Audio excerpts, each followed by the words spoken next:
안녕하세요. 한 주 잘 보내고 계시죠? 오늘은 신약 파노라마 네 번째 시간으로 누가복음에 대해서 함께 살펴보도록 하겠습니다. 먼저 누가복음의 개론적인 부분에 대해서 살펴보겠습니다. 첫 번째, 누가복음은 누가 쓴 복음서일까요? 누가복음은 누가가 쓴 복음서입니다. 그러면 누가는 누구일까요? 첫째, 누가는 수리아의 안디옥에서 출생한 헬라인으로 추정합니다. 누가의 이름은 헬라어로 빛나다, 빛을 준다 라는 뜻인데 이름의 뜻처럼 누가는 자신이 쓴 누가복음을 통해서는 예수님을 빛나게 드러냈고 사도행전을 통해서는 성령님의 사역을 빛나게 드러냈습니다. 둘째, 누가는 의사였습니다. 골로새서 4장 14절을 함께 보실까요? 사랑을 받는 의사 누가와 또 데마가 너희에게 문안하느니라. 골로새서 4장 14절에서 누가를 의사로 이렇게 소개하고 있습니다. 참고로 누가는 의사이다 보니까 누가복음을 기록할 때 약, 치료, 질병과 관련된 용어들을 많이 사용했습니다. 특히 누가복음 8장 43절과 또 평행을 이루는 그러니까 같은 내용을 다루는 마가복음 5장 26절의 본문에 보면 조금 차이가 있습니다. 마가복음 5장 26절은요, 의사에 대해서 좀 부정적으로 기록을 하는데 누가는 이 내용을, 그러니까 의사에 대해서 부정적으로 언급하는 내용을 기록하지 않았습니다. 그러면 한번 비교해 보겠습니다. 누가복음 8장 43절입니다. 이에 12회를 혈루증으로 앓는 중에 아무에게도 고침을 받지 못하던 여자가, 이제 마가복음 5장 26절을 보겠습니다. 많은 의사에게 많은 괴로움을 받았고 가진 것도 다 허비하였으되 아무 효험이 없고 도리어 더 중하여졌던 차에. 마가복음은 많은 의사에게 많은 괴로움을 받았는데도 불구하고 고침을 받지 못했다 이런 표현을 쓰지만 누가는 이 내용을 기록하지 않았습니다. 셋째, 누가는 바울의 2차, 3차 전도 여행에 동행했던 바울의 동역자였습니다. 누가가 쓴 사도행전 16장과 20장에 보면 16장과 20장은 2차, 3차 전도 여행과 관련된 내용인데요. 누가는 이때부터 2차, 3차 전도 여행 때부터 우리라는 표현을 씁니다. 1차 전도 여행 때는 없었던 이 우리라는 표현은요. 누가가 바울과 함께 전도 여행을 하고 있다는 것을 보여줍니다. 그래서 바울의 2차 그리고 3차 전도 여행 때 동행했다 이렇게 말합니다. 누가는 전도 여행 때만 동행했던 것이 아닙니다. 바울이 로마 감옥에 2차례 투옥된 적이 있었는데요. 그때도 누가는 바울과 함께 있었습니다. 특히 두 번째로 로마 감옥에 투옥되었을 때는 바울이 순교하기 전이었는데요. 순교하기 전, 곧 마지막 순간에도 바울의 곁에서 바울과 함께했던 동역자였습니다. 그러니까 사실 이때는 바울이 순교하기 전에는 모두가 다 바울을 떠났습니다. 그런데 누가는 끝까지 바울의 곁을 지켰습니다.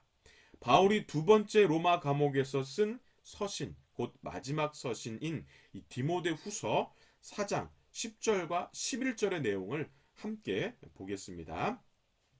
데마는 이 세상을 사랑하여 나를 버리고 데살로니가로 갔고 그리스게는 갈라디아로 디도는 달마디아로 갔고 누가만 나와 함께 있느니라. 내가 올 때에 마가를 데리고 오라. 그가 나의 일에 유익하니라. 빨간 글씨로 보면 누가만 나와 함께 있었다. 바울은 이렇게 말합니다. 누가복음의 저자 누가에 대해서 정리해 보면 빛나다, 빛을 준다 라는 이름의 뜻을 가진 의사 누가는 자신이 쓴 누가복음에서는 예수님을 빛나게 드러냈고 또 사도행전도 썼는데 사도행전을 통해서는 성령님의 사역을 빛나게 드러냈습니다. 특히 이 성령님의 사역을 드러나는 데 쓰임 받았던 누가는요, 바울의 동역자였고 바울의 마지막을 함께했던, 그러니까 마지막 곁을 지켰던 아주 신실한 동역자였습니다. 두 번째, 누가복음은 언제 쓰여진 복음서일까요? 누가복음은 좁게는 AD 60년에서 63년경, 좀 넓게는 AD 58년에서 63년경에 기록됐을 것으로 추정합니다. 누가복음에도 마태복음에서 기록하고 있는 것처럼 예루살렘 성전이 파괴될 것에 대한 예언을 기록하고 있습니다. 그러니까 그 예언이 AD 70년에 성취되기 때문에 아마도 AD 70년보다는 이전에 기록될 것으로 추정합니다. 그런데 AD 60년에서 63년 혹은 AD 58년에서 63년경이라고 추정하는 것은 대부분의 학자들이 이 누가가 마가복음의 기록을 참고하지 않았을까라고 추정하기 때문입니다. 이렇게 추정하는 이유는 누가복음 1장 1절과 2절에서 누가가 목격자의 증언과 그 다음에 그 기록을 참고했다라고 밝히기 때문입니다. 누가복음 1장 1절에서 2절을 제가 한번 읽어보겠습니다.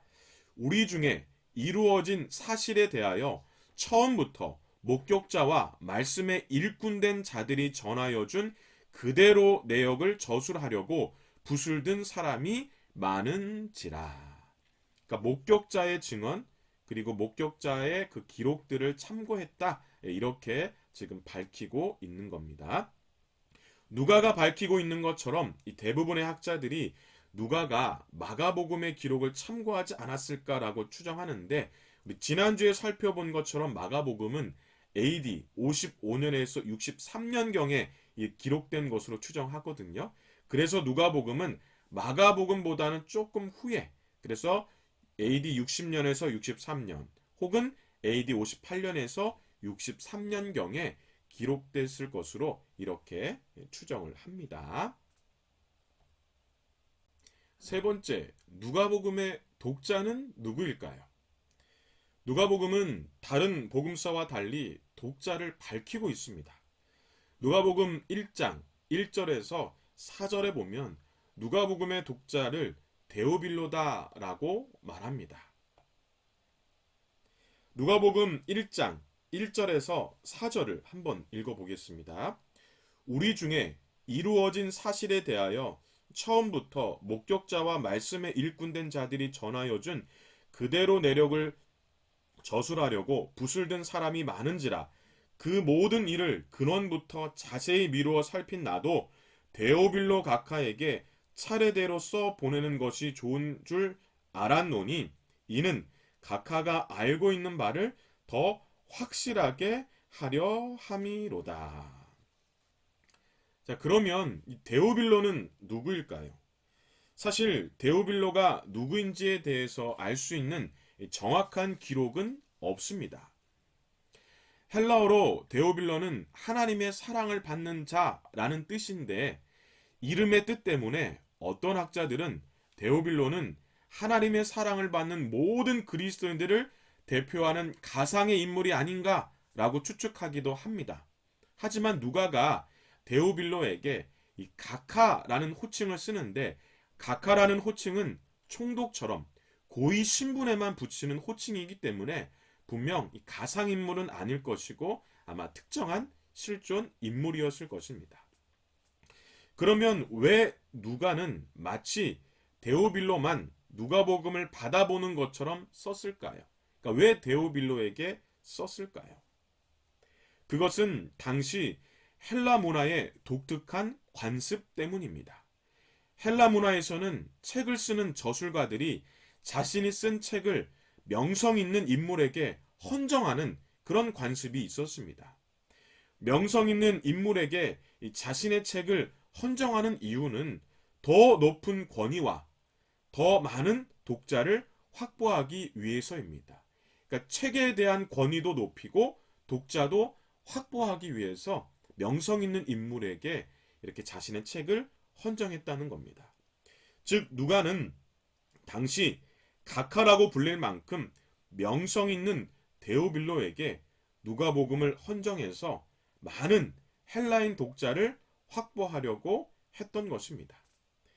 그래서 누가복음의 독자는 데오빌로뿐만 아니라 당시 데오빌로와 같이 헬라인 그리스도인들이었던 모든 이방인들을 포함한다라고 할 수 있습니다. 누가복음의 독자가 헬라인 그리스도인들을 포함하기 때문에 누가는 하나님의 관심이 헬라인에게도, 즉 이방인들에게도 있다는 것을 보여줍니다. 대표적 예가 누가복음 3장의 예수님의 족보입니다. 마태복음도 예수님의 족보를 기록하고 있습니다. 그런데 마태복음은 유대인인 그리스도인들이 독자이다 보니까 예수님께서 이 구약에 예언된 아브라함과 다윗의 자손으로 오신 메시아임을 보여주는 그런 족보로 기록을 했습니다. 그러니까 즉 유대인들에게 익숙한 족보를 사용했다는 겁니다. 그런데 누가복음의 족보는 예수님으로부터 시작해서 아담 그리고 하나님으로까지 거슬러 올라가는 족보를 기록하고 있습니다. 이것은 하나님께서 예수님을 보내신 이유가 아담의 후손인 모든 인류를 위해, 곧 유대인뿐만 아니라 헬라인 모든 이방인들을 위해서 보내셨다는 것을 보여주는 족보입니다. 이처럼 누가복음의 독자가 헬라인이다 보니까 어쩌면 우리에게도, 그러니까 우리도 성경적 관점에서 보면 이방인이기 때문에 다른 복음서보다 누가복음이 더 친숙하게 다가오지 않을까 생각해 봅니다. 누가복음의 독자에 대해서 정리해 보면 누가는 당시 각하라고 불릴 만큼 명성 있는 데오빌로에게 누가복음을 헌정하여 많은 헬라인 독자를 확보하려고 했습니다. 그리고 이들에게 익숙한 표현을 사용해서 예수님께서 유대인만을 위해서 오신 분이 아니라 헬라인, 바로 이방인들을 위해서도 오셨음을 보여주고 있습니다. 네 번째, 누가복음의 주제는 무엇일까요? 누가복음의 주제는 잃어버린 자를 찾아 구원하러 오신 완전한 인자입니다. 인자는 완전한 사람이 되신 하나님의 아들 예수님을 가리키는 표현입니다. 첫째, 잃어버린 자를 찾아 구원하러 오신 완전한 인자에 대한 주제는 예수님이 유대인만을 위한 구원자가 아니라 전 세계, 곧 온 인류의 구원자이심을 말해줍니다. 그러니까 이것은 예수님으로부터 시작하여 아담 그리고 하나님으로 거슬러 올라가는 이 누가복음의 족보에도 잘 나타나 있습니다. 둘째, 잃어버린 자를 찾아 구원하러 오신 완전한 인자에 대한 주제는 복음의 보편성을 보여줍니다. 즉 복음은 누구에게나 다 전해져야 한다는 것입니다. 유대인과 사마리아인, 헬라인과 이방인, 가난한 자와 부자, 존경받는 자와 멸시받는 자, 세리와 종교 지도자들 등 모두에게 전해져야 한다는 겁니다. 그래서 누가복음에는 앞서 언급한 사람들의 이런 이야기들이 다른 복음서보다 더 많이 담겨 있습니다. 셋째, 잃어버린 자를 찾아 구원하러 오신 완전한 인자에 대한 주제는 예수님의 사역이 잃어버린 자들에게 초점이 있다는 것을 보여줍니다. 그래서 누가복음의 핵심 구절은요, 누가복음 19장 10절인데요. 인자가 온 것은 잃어버린 자를 찾아 구원하려 함이니라. 바로 이 말씀입니다.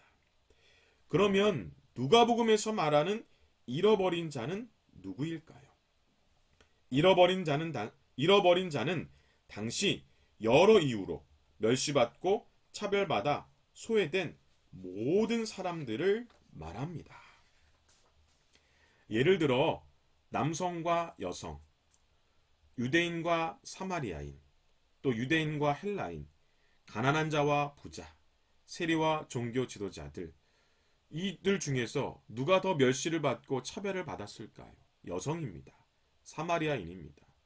헬라인 이방인 다 포함되죠. 가난한 자입니다. 세리입니다. 누가복음은 이들처럼 멸시받고 차별받았던 사람들에게 초점을 가지고 사역하신 예수님의 모습, 그러니까 예수님께서 이들에게 얼마나 관심이 많은지를 기록하고 있습니다. 참고로 누가복음에만 나오는 기적이 있는데요. 그 기적도 멸시받고 차별받았던 사람들과 관련된 기적입니다. 7장에 보면 나인성 과부의 아들을 고치신 기적입니다. 13장에 보면 귀신 들려 18년 동안 허리를 펴지 못한 병자를 고치신 기적입니다. 14장에 보면 이렇게 전염성이 강하다라고 생각했던 수정병자를 고치신 기적입니다.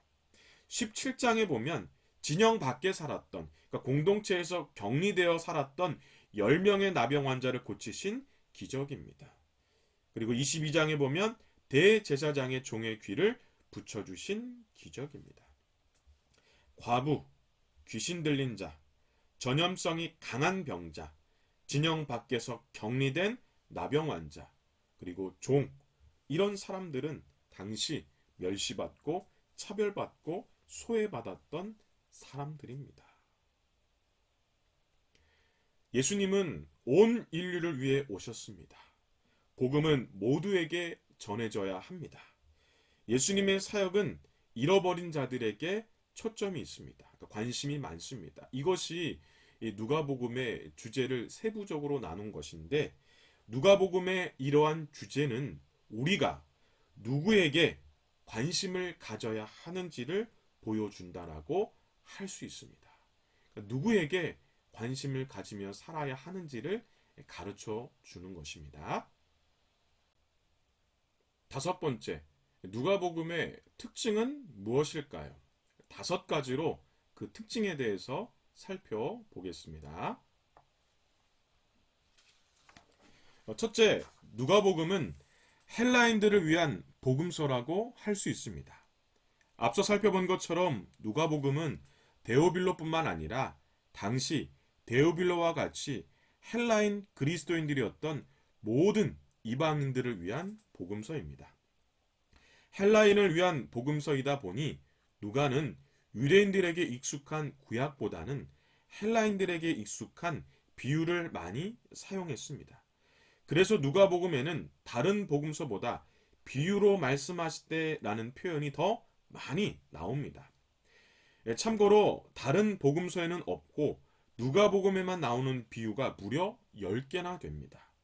7장의 두 빚진 자 비유, 10장의 선한 사마리아인 비유, 12장의 어리석은 부자 비유, 그리고 깨어있는 종 비유, 13장의 열매 없는 무화과 비유, 그 다음에 15장의 잃어버린 드라크마 비유, 잃어버린 아들 비유, 16장의 불의한 청지기 비유, 18장의 과부와 재판관 비유, 그리고 바리새인과 세리의 비유. 누가복음에만 나오는 비유인데 아마 이 비유는 우리에게 매우 익숙한 비유일 것입니다. 둘째, 누가복음은 기도와 찬양을 강조하는 복음서입니다. 누가복음에는 다른 복음서에는 없는 예수님께서 기도하시는 장면을 7번이나 기록을 하고 있습니다. 3장 21절, 5장 16절, 6장 12절, 그리고 9장 18절, 11장 1절, 22장 41절. 얼마나 기도를 강조하는지 누가복음은 다른 복음서와 달리 예수님께서 12제자를 부르실 때도 기도하고 부르셨다라고 기록합니다. 누가복음 6장 12절과 13절을 한번 읽어보겠습니다. 이때에 예수께서 기도하시러 산으로 가사 밤이 새도록 하나님께 기도하시고 밝음에 그 제자들을 부르사 그 중에서 12를 택하여 사도라 칭하셨으니. 마태와 마가에는 이런 표현이 없습니다. 누가복음에만 이런 표현이 있습니다. 그러니까 예수님께서 하나님께 기도하고 난 이후에 제자들을 부르셨다는 겁니다. 누가복음에서 기도만큼 강조하는 것이 이 찬양입니다. 누가복음에는 4개의 찬양이 있습니다. 누가복음 1장 46절에서 55절에 예수님의 어머니 마리아의 노래입니다. 1장 67절에서 79절에 사가랴의 찬송시입니다. 2장 13절과 그리고 14절에 나오는 천사들의 영광송, 그리고 2장 28절에서 32절에 시므온의 찬양이 있습니다. 특히 우리에게 익숙한 천사들의 영광송, 그러니까 지극히 높은 곳에서는 하나님께 영광이요 땅에서는 하나님이 기뻐하시는 사람들 중에 평화로다. 바로 이 찬양이 이 누가복음에만 나오는 찬양입니다. 그리고 누가복음은 얼마나 찬양을 강조하는지 누가복음을 이렇게 끝맺습니다. 누가복음 24장 53절입니다. 늘 성전에서 하나님을 찬송하니라. 얼마만큼 찬양을 강조하는지 이제 좀 이해가 되시죠? 셋째, 누가복음은 예수님의 이야기를 한편의 역사로 전합니다. 역사로 전한다는 것은 예수님의 이야기가 역사적으로 사실이라는 것을 증명한다는 것입니다. 누가는 현실 역사와 복음, 곧 예수님의 이야기를 밀접하게 관련시켜서 기술하고 있습니다. 예수님의 탄생이나 그다음에 세례를 받는 장면, 그다음에 세례 요한의 출생, 그리고 예수님의 공생의 사역을 역사적 배경과 연관시켜서 기록하고 있습니다. 예를 들어 예수님께서 탄생하실 때의 역사적 배경이 되는 당시 황제와 총독이 누구인지를 밝히고 있습니다. 누가복음 2장 1절과 2절을 함께 보려고 하는데요. 혹시 지금 성경을 갖고 계신 분들은 함께 이렇게 펴서 좀 보시면 좋을 것 같습니다. 누가복음 2장 1절과 2절입니다. 그때에 가이사 아구수도가 영을 내려 천하로 다 호적하러 하였으니 이 호적은 구레뇨가 수리아 총독이 되었을 때 처음 한 것이라. 그러니까 예수님의 탄생 당시의 황제 그리고 총독이 누구였는지를 지금 밝히고 있죠. 또 예수님께서 세례 요한에게 세례를 받고 공생의 사역을 시작하실 때의 역사적 배경이 되는 당시의 황제와 총독도 밝히고 있습니다. 누가복음 3장 1절과 2절입니다. 이번에는 우리 3장 1절과 2절로 성경을 펴서 함께 읽어보겠습니다. 디베로 황제가 통치한 지 15해 곧 본디오 빌라도가 유대의 총독으로 헤롯이 갈릴리의 분봉왕으로 그 동생 빌립이 이두레와 드라고니 지방의 분봉왕으로 루사니아가 아빌레네의 분봉왕으로 안나스와 가야바가 대제사장으로 있을 때에 하나님의 말씀이 빈들에서 사가랴의 아들 요한에게 임한지라. 이 이후에 예수님께서는 이제 세례를 받고 본격적으로 공생의 사역을 이제 시작하시게 됩니다. 한 가지 더 예를 들면 누가복음에만 예수님의 유년 시절을 기록하고 있습니다. 누가복음 2장 42절입니다. 예수께서 12살 되었을 때에 그들이 이 절기의 관례를 따라 올라갔다가, 그러니까 누가는 예수님께서 12살 때 있었던 일도 기록하면서 예수님께서 지혜와 키가 자라며 하나님과 사람에게 더욱 사랑스러워 간다라고 이런 표현을 씁니다.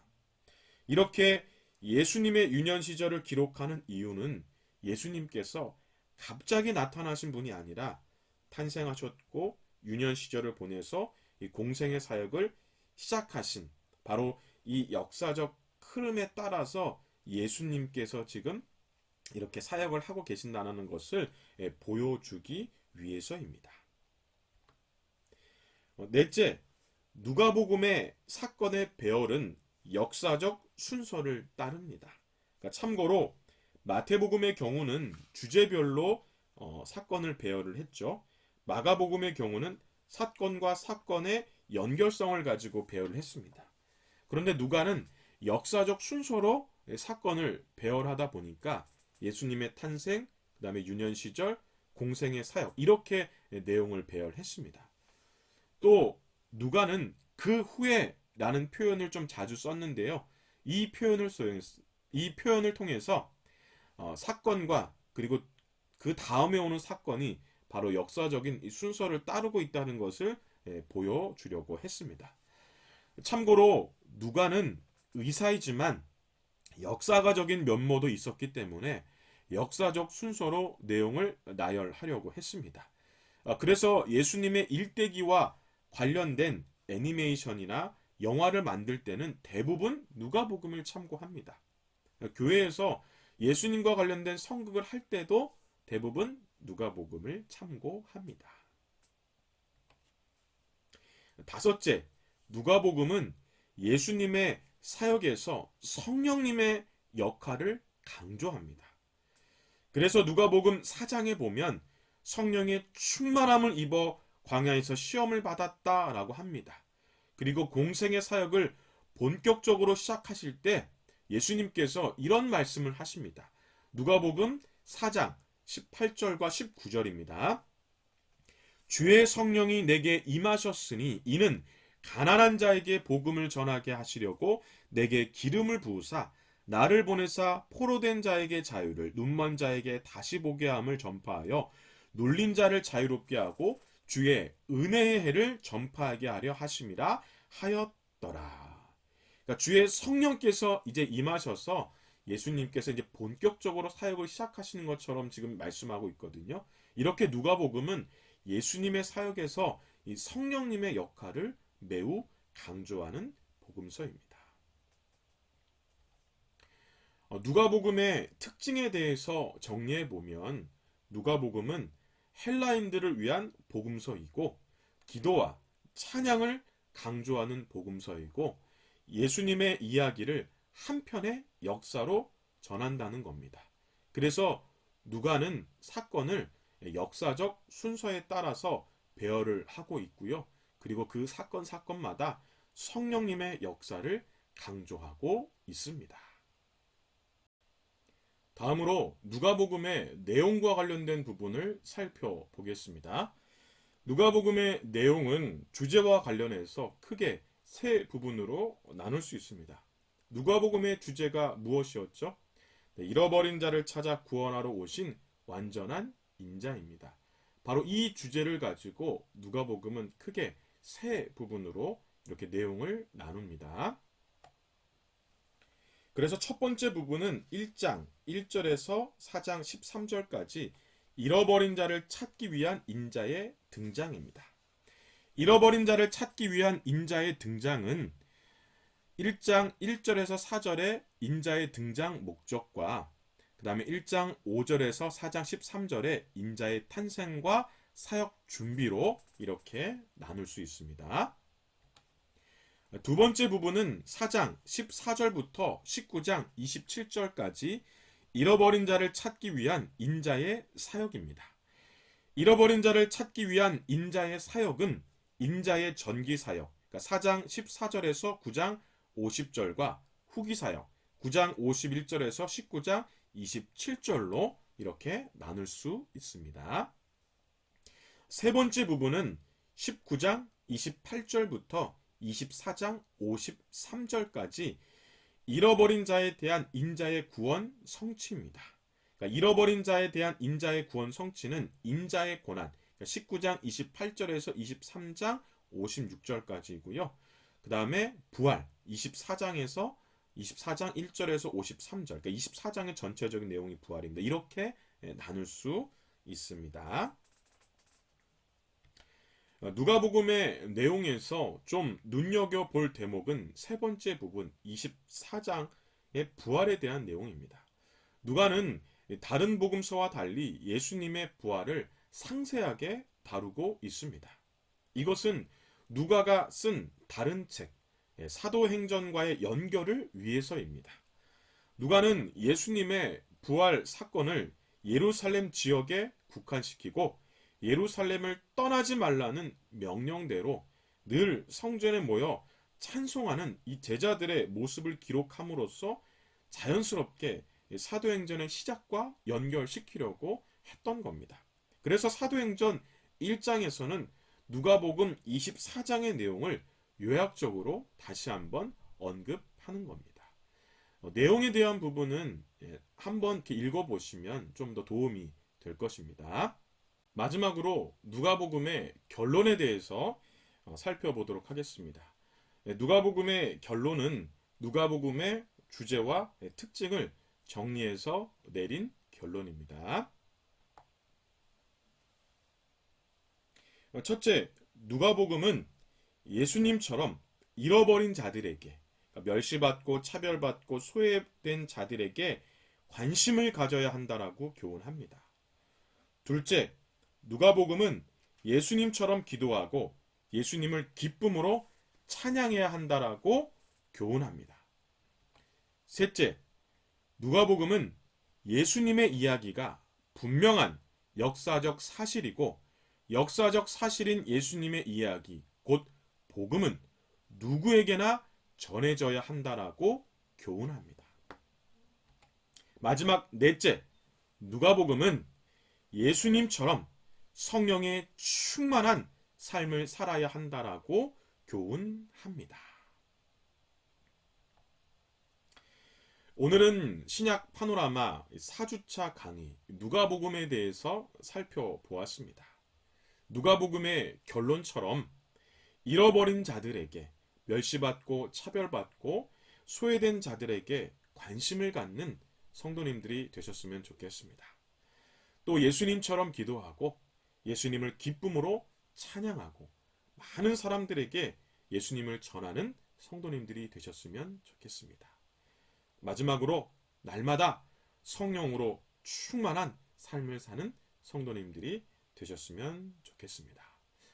오늘은 이렇게 신약 파노라마 4주차 강의를 마치려고 합니다.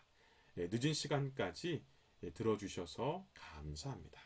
다음 주에는요, 요한복음으로 찾아뵙도록 하겠습니다. 남은 한 주도 건강히 잘 보내시고요. 또한 하나님께서 오늘 이 누가복음을 통해서 주신 결론처럼 그 결론처럼 살아가는 그런 한 주가 되시길 예수님의 이름으로 간절히 축복합니다. 감사합니다.